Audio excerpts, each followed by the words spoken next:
Saludos nuevamente. Este es material del curso de nivel superior impartido por la Unidad Politécnica de Integración Social, CECIT 14.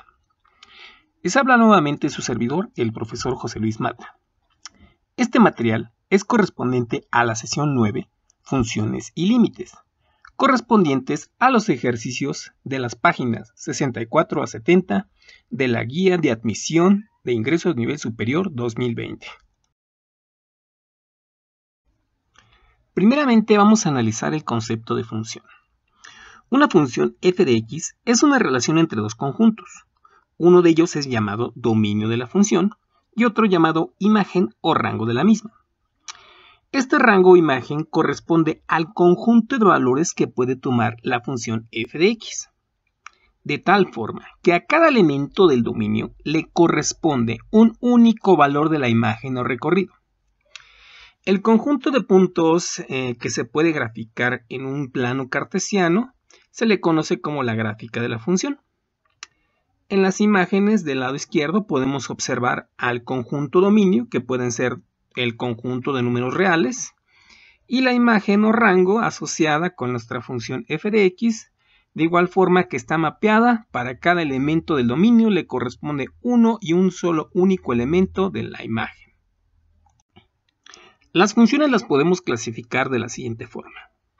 Primeramente tenemos funciones algebraicas, que pueden ser funciones polinómicas, de primero, segundo, tercero o enésimo orden, o racionales. En las racionales nosotros vamos a tener un cociente en el cual una función será un numerador y tendremos una función como denominador. No necesariamente las raíces del numerador y del denominador tienen que ser las mismas.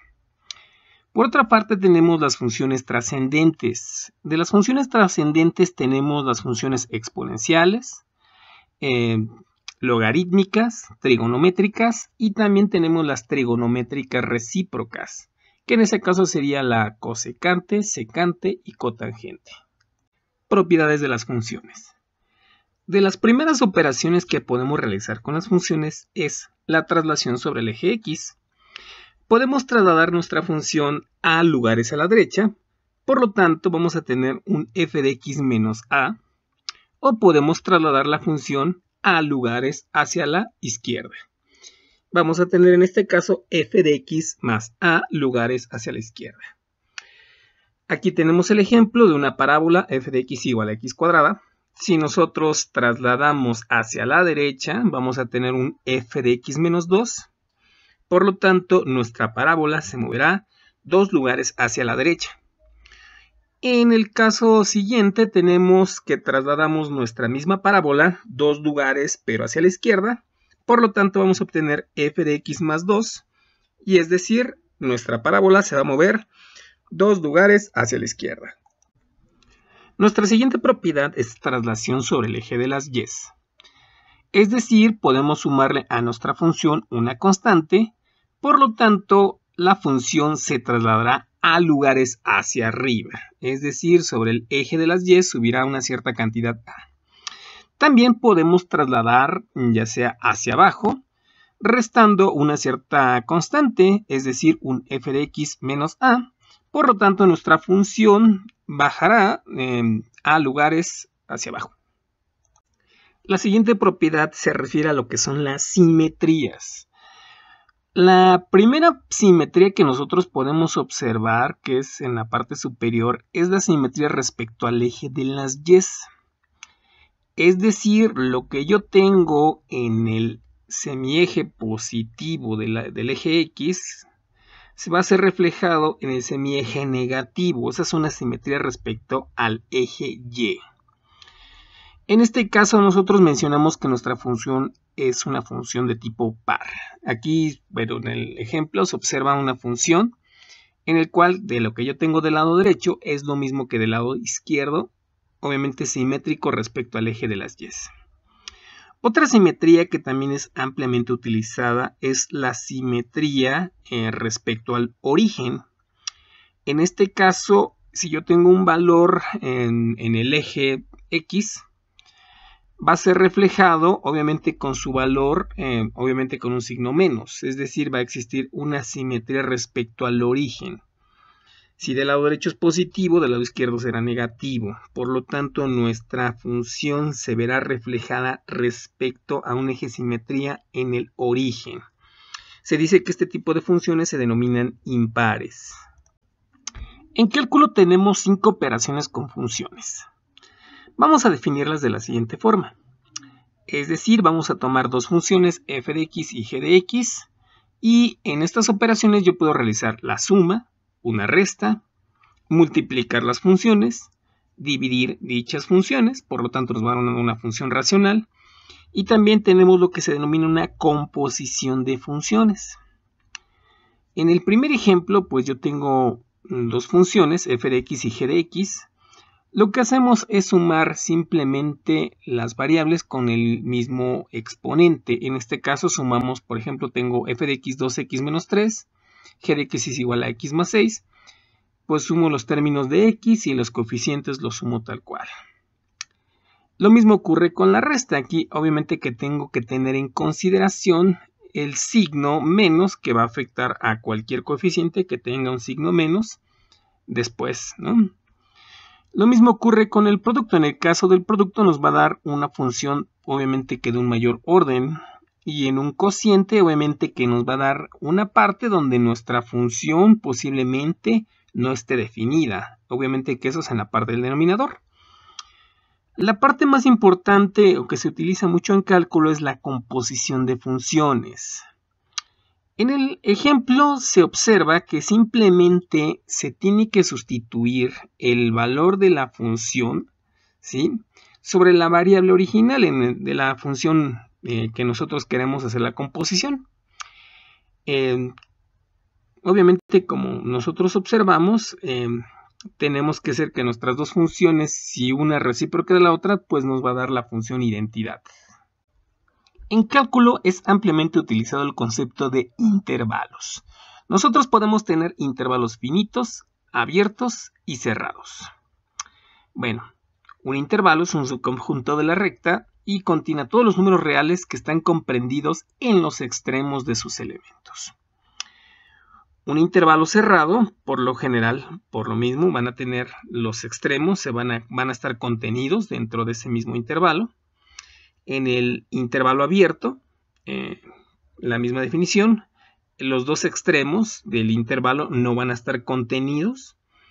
Y un intervalo semiabierto podemos tener uno de los extremos que esté contenido y el otro no. Puede ser también el caso contrario. Dentro de las funciones polinomiales, como ya hemos mencionado, podemos tener funciones de primer grado. Estas nos van a representar una línea recta que puede cruzar el origen o no. De segundo grado vamos a tener una parábola. Lo mismo puede ser cóncava hacia arriba o hacia abajo. Y tenemos funciones polinómicas ya de orden superior. Cuando el grado es par, pues vamos a tener algo muy parecido a una parábola. Y cuando el grado es impar, vamos a tener una rama creciente y una rama decreciente. Por lo general, el dominio que utilizamos en las funciones polinómicas ocupa todo el valor o todos los números reales, y lo mismo ocurre con el rango o imagen. Otro tipo de funciones que comúnmente son analizadas se denominan funciones racionales.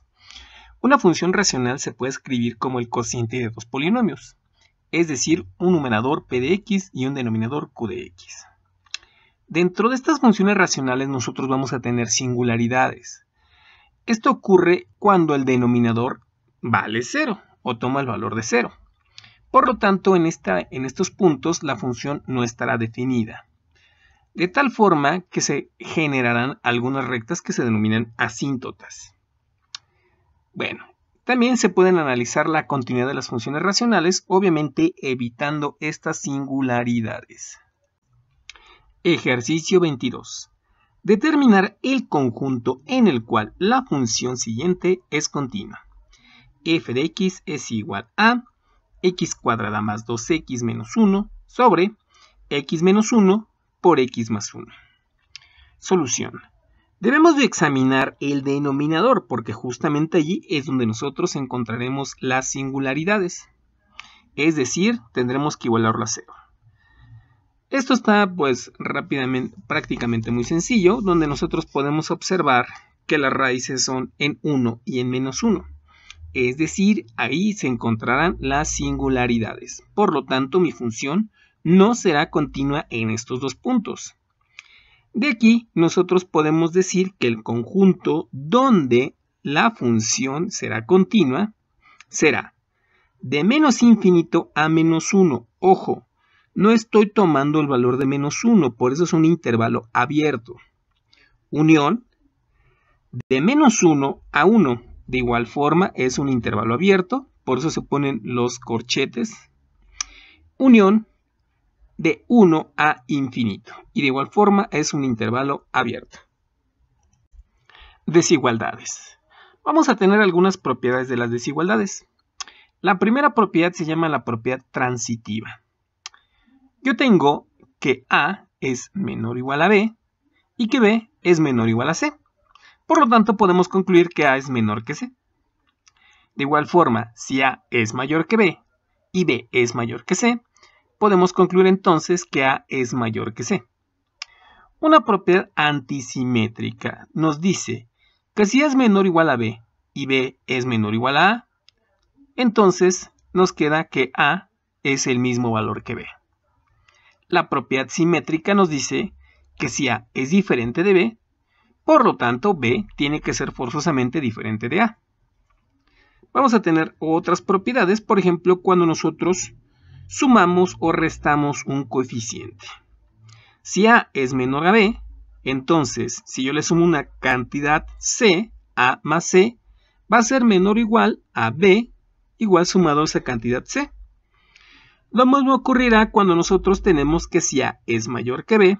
De igual forma, si sumamos una cantidad C, será lo mismo, será mayor o igual que B más esa cantidad C. Y aquí viene una serie de ejemplos. Por ejemplo, 5 es mayor que 4.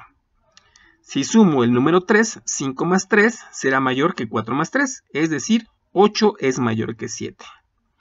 Lo mismo ocurre, por ejemplo, para que 15 es menor a 20. Si yo le resto la cantidad 10, 15 menos 10 es menor que 20 menos 10, es decir, 5 es menor a 10.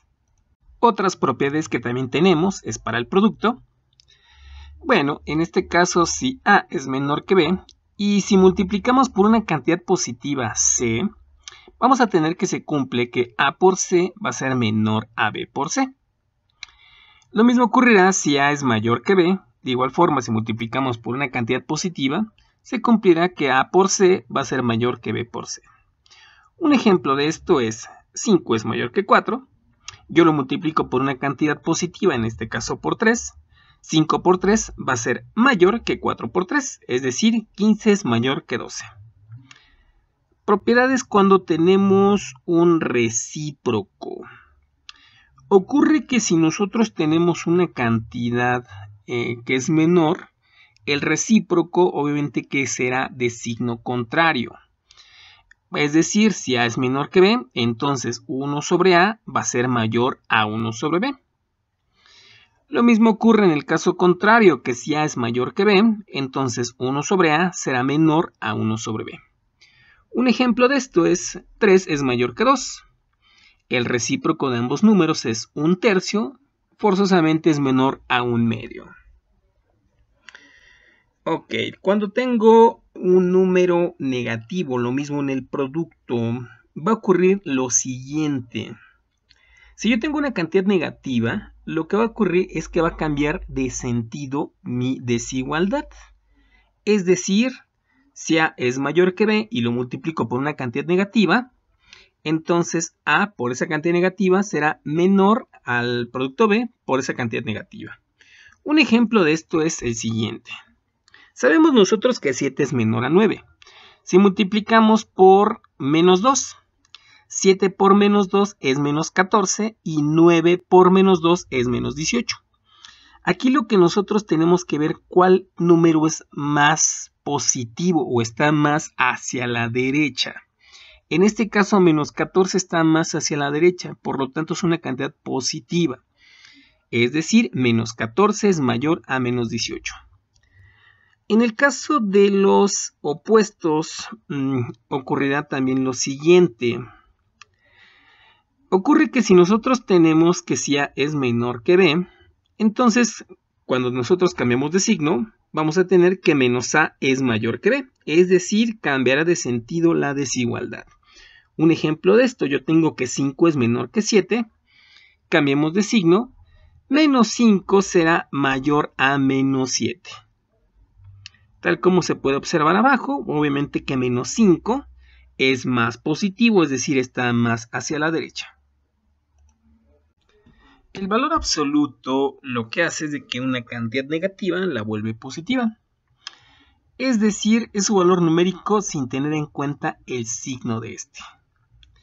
Bueno, nosotros vamos a tener dentro de una región o una desigualdad con valor absoluto dos casos. Por ejemplo, si el valor absoluto de una cantidad A es menor o igual a B, nosotros vamos a tener un entorno donde el valor de A estará comprendido entre los valores de menos B a B positivo. Es decir, ahí tendremos un intervalo cerrado, tal como se muestra en la figura. En el caso número 2, si el valor absoluto de A es mayor o igual que B, vamos a tener dos intervalos. Es decir, el valor de A será menor o igual a menos B, por lo tanto tendrá valores desde menos infinito hasta el valor de menos B, y de igual forma el siguiente entorno será de que A es mayor o igual a B. Por lo tanto, tomará todos los valores mayores a B. De cierta forma es recíproco al primer caso de la desigualdad. Ejercicio número 2. Resolver la siguiente desigualdad. 3 menos x entre x más 1 mayor a 4. Se trata de una desigualdad con una solución en un intervalo abierto, por lo que el procedimiento más sencillo sería cancelar el denominador. De esta forma se obtiene una ecuación de segundo grado, y bueno, es decir, cuando nosotros multiplicamos por una cantidad positiva se sigue conservando el sentido de la desigualdad, por eso es multiplicar el denominador al cuadrado en ambos sentidos de la desigualdad. Tal como se observa, esto es x más 1 al cuadrado que multiplica a 3 menos 5x sobre x más 1. Esto va a ser mayor a 4 entre x más 1 al cuadrado. Tal como se observa, se va a cancelar un término x más 1 en el lado izquierdo de mi desigualdad y vamos a obtener x más 1 que multiplica a 3 menos 5x. Eso va a ser mayor a 4 que multiplica a x más 1 al cuadrado. Ahora, lo que nosotros podemos hacer es despejar todos los términos de x, llevarlos hacia el lado izquierdo de mi desigualdad. Multiplicamos y hacemos el producto y obviamente realizamos el binomio. Vamos a obtener menos 9x cuadrada menos 10x menos 1 mayor que 0. Esta última expresión es una parábola con eje focal paralelo al eje y. Como obviamente el signo menos 9 que acompaña el término cuadrado me está indicando que la parábola abre hacia abajo.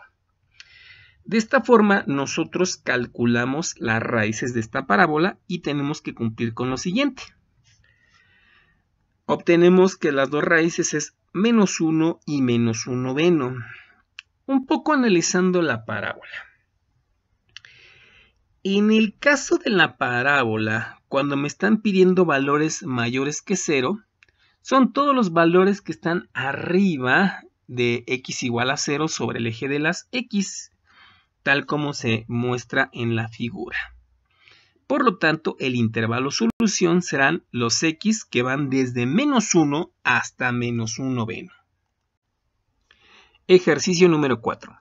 Resolver la siguiente desigualdad. Valor absoluto de 8 menos 11x menor que 5. Es una desigualdad en valor absoluto y nos dará un entorno en un intervalo abierto.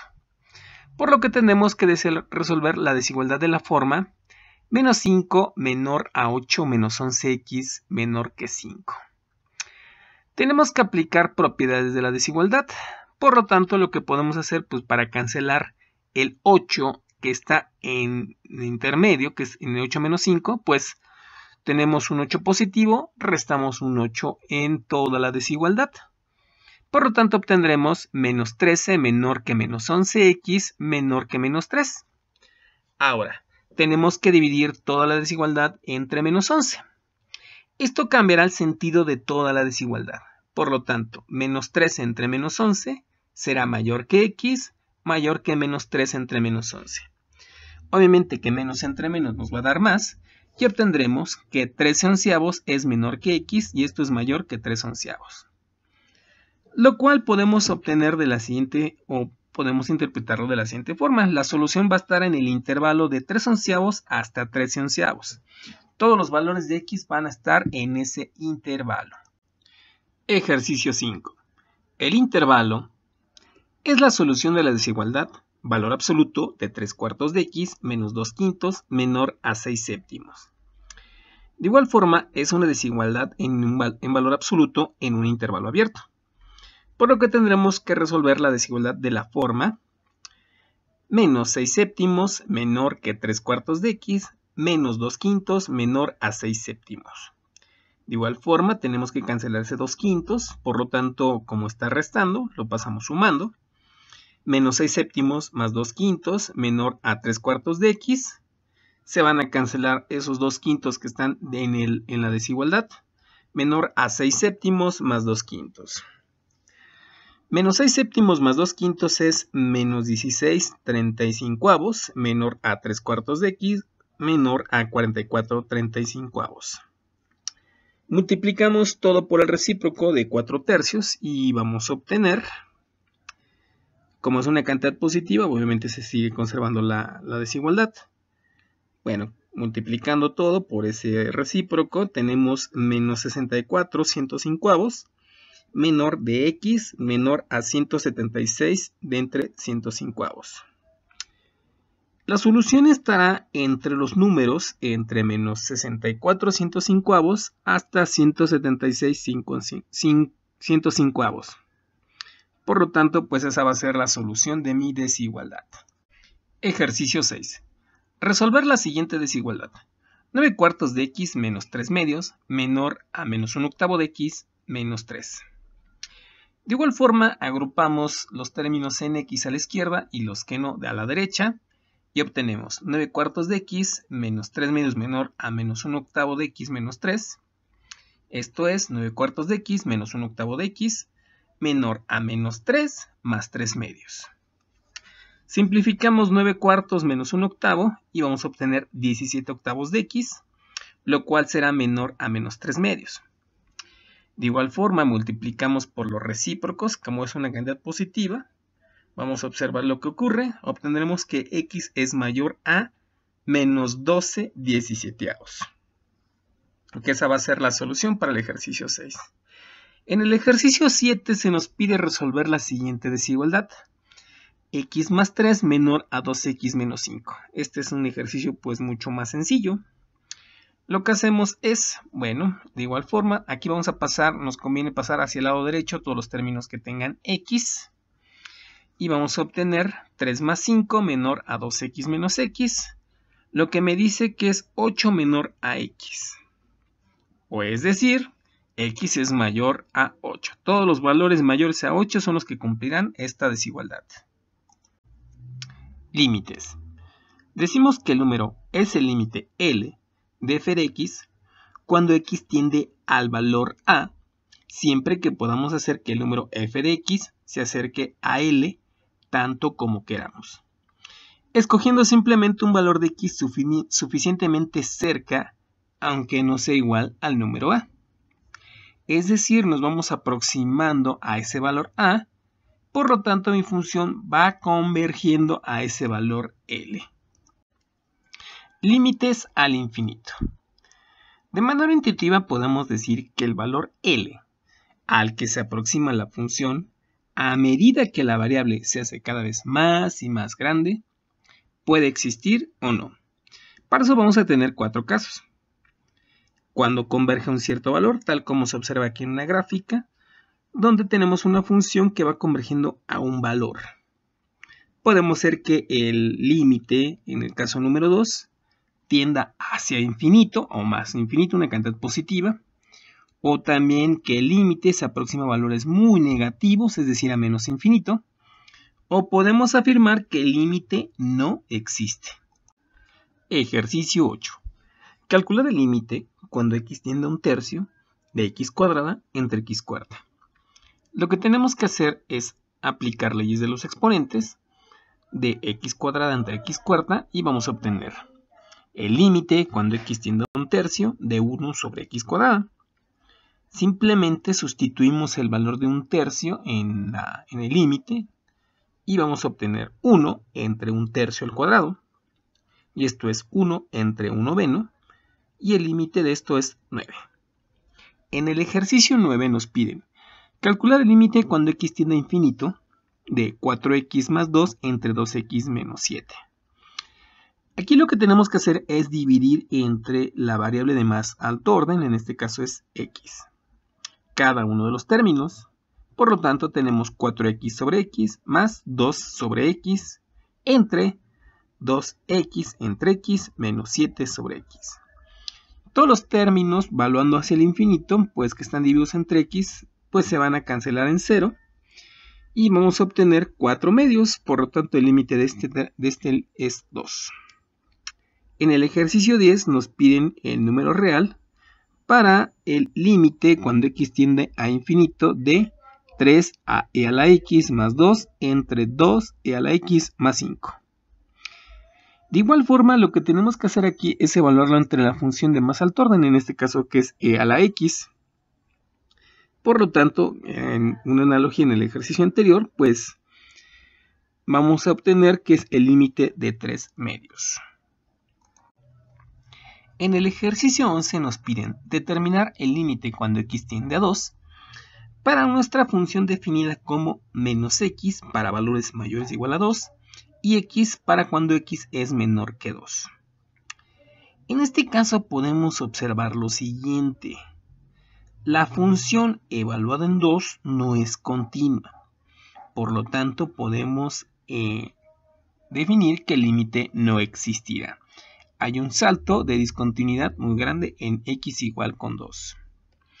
En el ejercicio número 12 nos piden determinar el límite de la función cuando x tiende a infinito de menos 12 más x cuadrada entre 3x cuadrada más 1. De igual forma que en ejercicios anteriores dividimos entre la variable de más alto orden, en este caso es x cuadrada. Observamos los términos que tienden a 0 cuando nosotros hacemos la evaluación de x tiende a infinito. Y vamos a observar que queda un tercio. El límite a evaluar es un tercio, por lo tanto el límite vale un tercio. En el ejercicio 13 es idéntico al ejercicio 12 y vamos a encontrar el límite cuando n tiende a infinito. De 3n cuadrada más 2n menos 5 entre 7n cuadrada menos n más 3. De igual forma dividimos entre la variable de más alto orden, que en este caso es n cuadrada. Van a haber algunos términos que tienden a 0 cuando n tiende a infinito. Y vamos a obtener 3 séptimos como el valor del límite. Ejercicio 14. Determinar el siguiente límite. El límite cuando x tiende a 0 de x entre valor absoluto de x. Una particularidad del valor absoluto de x es que en 0 la función no es continua. Por lo tanto, podemos decir que el límite cuando x tiende a 0 pues no está determinado. Ejercicio 15. Calcular el siguiente límite. El límite cuando x tiende a menos 1 de 4 menos raíz cuadrada de 7 menos 9x entre 3x más 3. Lo que tenemos que hacer es multiplicar por el conjugado del numerador. Por lo tanto, vamos a multiplicar por 4 más raíz de 7 menos 9x en el numerador denominador. Y bueno, vamos a tener que simplificar. Realizando los productos vamos a obtener que esto nos va a quedar en la parte del numerador como 9 más x entre 3x más 3 que multiplica a 4 más raíz de 7 menos 9x. Simplificando aún más, el 3 que va a ser factor común para 9 más 9x, 3 que multiplica a 3x más 3, podemos cancelar en el numerador y el denominador la misma expresión y vamos a obtener el límite cuando x tiende a menos 1 de 3 entre 4 más 7 menos 9x. Sustituyo el número menos 1 y vamos a obtener el límite cuando x tiende a menos 1 de 3 octavos, que no es otro que 3 octavos. Ejercicio 16. Calcular el siguiente límite. Límite cuando x tiende a infinito de x menos 1 al cubo entre x cuadrada más 1 que multiplica a x cuadrada menos 2. Si yo realizara los productos, yo sé que la variable con más alto exponente va a ser x a la cuarta. Por lo tanto, para no desarrollar los productos, pues vamos a dividir entre la variable x a la cuarta. Dado que en el numerador tengo un término elevado al cubo y un término que está elevado a la cuarta, obviamente que cuando x tiende a infinito, esto va a tender a 0. En la parte del denominador va a tender a la variable 1. Por lo tanto, pues me va a quedar el límite de 0 sobre 1 y el límite de este valor tendrá que ser 0. El ejercicio 17 nos menciona calcular el siguiente límite cuando x tiende a infinito de x menos raíz de x cuadrada menos 6x. De la misma forma, la variable de más alto orden, en este caso es x, dividimos todo entre x y obtenemos que el límite de este es 1. En el ejercicio 19, de la misma forma, nosotros tenemos el límite cuando x tiende a infinito de e a la 2x más 2e a la x entre 3e a la 2x menos 4e a la x. Yo puedo simplificar aquí el exponente e a la 2x como el producto de e a la x por e a la x para poder factorizar y tener una sola expresión elevada con el término e a la x. De la misma forma, dividimos todo entre e a la x y obviamente que en el término superior vamos a obtener 1 y en el denominador un 3, perdón. Por lo tanto, el límite cuando x tiende a infinito va a ser 1/3. En el ejercicio 18 nos piden calcular el siguiente límite. El límite cuando h tiende a 0 de f de x más h menos f de x entre h. En realidad esta es la definición de derivada que se analizará en la siguiente presentación. Y nos dice que es para la función x cuadrada menos x. Bueno. Lo que tenemos que hacer es f de x más h. Simplemente donde tengamos x lo sustituimos por un x más h. Realizamos el producto y vamos a obtener x cuadrada más 2xh más h cuadrada menos x menos h. De esto le restamos la función original y simplificando un poco vamos a obtener el límite cuando h tiende a infinito de 2x más h cuadrada menos h sobre h. Factorizamos la h y obtenemos el límite cuando h tiende a 0 de 2x más h menos 1. Cuando h tiende a 0 simplemente sustituimos y obtenemos que el límite cuando h tiende a 0 va a ser igual a 2x menos 1. En el ejercicio 20 de igual forma nos piden el límite cuando x tiende a infinito y tengo 3x menos 2 entre x cuadrada más 5 por x cuadrada más 5 entre 2x más 1 al cuadrado. Rápidamente se ve que la variable de más alto orden pues, va a ser una variable con x cúbica. Y bueno, pues nosotros vamos a tener, ya sustituyendo esta variable x cúbica en el numerador y en el denominador, que en el numerador me va a quedar el número 3 y en el denominador el número 0. Por lo tanto vamos a obtener el límite cuando x tiende a infinito de 3 entre 0. Y esto va a tender a infinito o va a ser un valor indeterminado. Ya por último, el ejercicio 21 nos dice calcular el siguiente límite cuando x tiende a infinito de coseno cuadrado de 1 sobre x menos 3 coseno de 1 sobre x más 2 entre coseno de 1 sobre x menos 1. Nosotros podemos factorizar ese coseno cuadrado de 1 menos x como si fuera una diferencia, más dicho como si fuera un factor común. Entonces, pues podemos factorizar de la siguiente manera. Coseno de 1 menos x menos 1 que multiplica a coseno de 1 sobre x menos 2. Si nosotros realizamos los productos nos va a dar todo lo que tenemos en el numerador. De aquí podemos cancelar un término que sería coseno de 1 sobre x menos 1 del numerador y del denominador. Y vamos a obtener el límite cuando x tiende a infinito de coseno de 1 1 sobre x menos 2. Sustituyo cuando x tiende a infinito. 1 sobre x yo sé que tiende a 0, por lo tanto pues evaluamos coseno de 0, que el coseno de 0 en este caso vale 1, y 1 menos 2 es menos 1. El límite es menos 1. Bueno, si ustedes tienen alguna duda, pueden por favor entrar a la página de UPIS, en la dirección que se muestra en el link. Y en la parte de matemáticas viene si ustedes tienen alguna duda de algún ejercicio en particular, pues a nosotros nos llega una notificación vía correo y les damos la respuesta a ustedes. De todos modos, seguiremos publicando más ejercicios en los siguientes días relativos a la guía del 2020. Y bueno, si tienen alguna duda, pues pueden ponerla en los comentarios. Saludos a todos y por favor, quédense en casa.